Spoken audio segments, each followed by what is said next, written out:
Hello दोस्तों, welcome to our motivational channel PGT motivation. आज का टॉपिक है आत्मविश्वास यानी कॉन्फिडेंस को कैसे बढ़ाएं। आत्मविश्वास आजकल के युवकों की एक उभरती हुई प्रॉब्लम है। 10 बच्चे में एक ही ऐसा होता है कि जो अपनी बात आगे जाके रख सकते हैं, इसलिए बाकी 9 बच्चे बस उसके हाँ में हाँ करते रहते हैं, जबकि उनमें से कईयों को उससे भी बेहतर आता है। फिर भी वो कभी भी अपनी बात को इम्पोर्टेंस नहीं देते। ऐसा क्यों होता है? क्योंकि हम डरते हैं कि अगर मेरी बात चूक गई तो, अगर सबने मिलकर मेरा मजाक उड़ाया तो, अगर किसी ने डांट दिया तो। ये जो अगर मगर की बातें होती है वो हमेशा हमारी टांग खींचती रहती है। तो पहले दिमाग से अगर वाली बातें निकलवा दो और सिर्फ ये सोचो कि कुछ भी हो, ये बात मेरे लिए बहुत आसान है। आपने कभी ये बात नोटिस की है क्या? जब एक सफल इंसान स्ट्रगल कर रहा होता है तो उसके आसपास के लोग उसे बहुत हराने की कोशिश करते हैं, पर जब वो सफल बन जाता है तो वही लोग बोलते हैं, मैं नहीं होता तो ये यहाँ का यहाँ रह जाता। तो लोग तो बोलेंगे, बस वो बातें सुनना या नहीं सुनना कि हमारे हाथ में होता है। तो लोगों में चेंजेस लाने के सिवा क्यों नहीं खुद में ही कॉन्फिडेंस बढ़ा लेते हैं।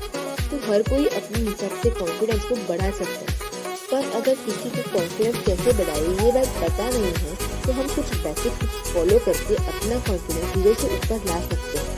स्टेप 1, आईने के सामने खड़े रहकर जितना मन हो उतना किसी भी एक टॉपिक के रिलेटेड कौन सी भी लैंग्वेज में बस बोलते जाओ। स्टेप 2, कई लोग अकेले में तो अच्छे से बोल लेते हैं, पर जब बहुत लोगों के बीच में जाकर बोलना होता है तो उन्होंने जो भी कुछ किया होता है वो सब वो भूल जाते हैं। तो इस बात के लिए जो भी कुछ आपको आगे जाके बोलना है उसे पहले समझो, और जो भी बात आप समझते हो उसे फुल कॉन्फिडेंस के साथ दूसरों को समझाओ। अब मैं आपको एक स्टोरी बताती हूँ। एक लड़का था, वो पढ़ाई में बहुत अच्छा था, पर जब एग्जाम की बारी आती थी तब वो हमेशा फेल हो जाता था।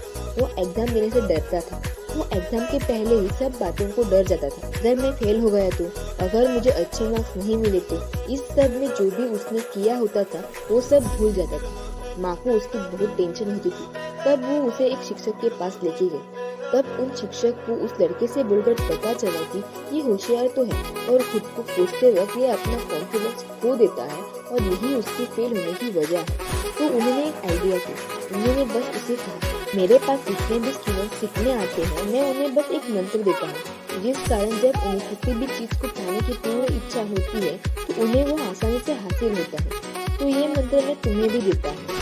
एग्जाम के पूर्व बस इस मंत्र को एक बार बोलो और बस हो गया। वो लड़का ऐसा ही करता है, और इस बार वो लड़का पूरे गाँव में पहला आता है। ये इस कारण हुआ क्योंकि जब वो पहले बहुत अभ्यास करता था पर उसे खुद पे भरोसा ही नहीं था कि वो अच्छा कर पाएगा। इस कारण उसकी हार हो जाती थी, पर उसे उस मंत्र पर भरोसा था। इस कारण उसका कॉन्फिडेंस बढ़ गया और उसने अपने 100% दिए। इस कारण उसे जीत मिली। तो खुद पे भरोसा करो, इससे बेहतर मंत्र और कुछ भी नहीं हो सकता।